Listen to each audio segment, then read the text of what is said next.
Well, it's a bit of a miserable day to start this project, but I'll actually be inside. I'm only out here to show the back of my garage window, and what I'm actually going to do is I'm going to frost the window to hide that sort of ugly board that's actually over the window. That mesh you can see there was actually to hold a climbing plant, and when it was actually growing it looked really good, but unfortunately it's gone now, and I suppose you can't help that, plants die. Well, this is the inside, the other side from the outside where I was getting wet, and that's the boards and stuff. The backboard I'm going to take down and frost the window. I intend only to frost the window up to the height of that top shelf where those football boots are, because I think I'd like to just be able to see out. I don't know, it'll probably look really stupid, but we'll see how we go, and if it looks stupid I'll actually frost that as well. Anyway, on with the project.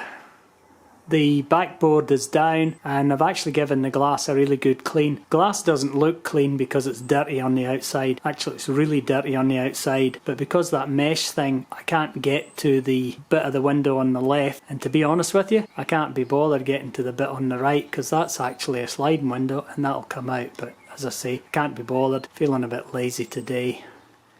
Okay, I started masking this job up, but then I thought, well, it's just a garage. I'm not too worried about whether I get a little bit of overspray on the window or that, you know, on the window frame. And I doubt whether it will be noticeable once the backboard goes up again. So I'm just going to motor ahead and give the can a good shake and give it a spray and see what happens.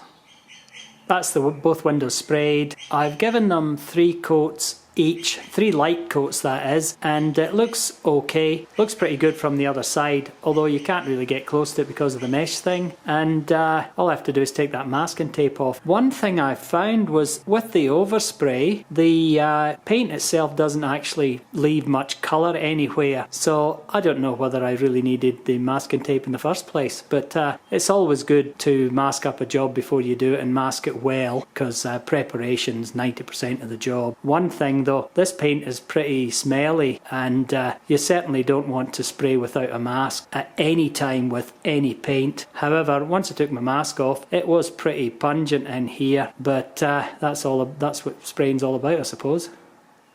Well, the backboard's up again, and one thing I will say though, I was about to start spraying and then I noticed that my car was in the garage, which would have been a really stupid thing to do, spraying with the car in the garage, but I moved it out, and all's well that ends well. However, looking at the top of the window, I sort of will miss not being able to look out the window, but yeah, it looked kind of silly when it was half painted. So as I said before, all's well that ends well. And from the other side of the window, it doesn't look too bad. Looks like a frosted window. And of course it started raining as soon as I decided I would have to come out the back here and take some film. I'm quite happy that I decided to go with the paint rather than the stuff that sticks to the window. I think with my skills at paper hanging, I probably would have totally botched that up. So the paint worked really well. At least I thought it worked well. I'm not sure if I would use it if I was going to do an inside the house. I think the overspray and all that smelly stuff through the house might be a bit much. So if I was going to be using it in the house, I would actually go for the film that you stick to the window rather than using spray paint. Anyway, I'm really happy with the results today, and what more is there to say other than if you've made it this far, thanks for watching.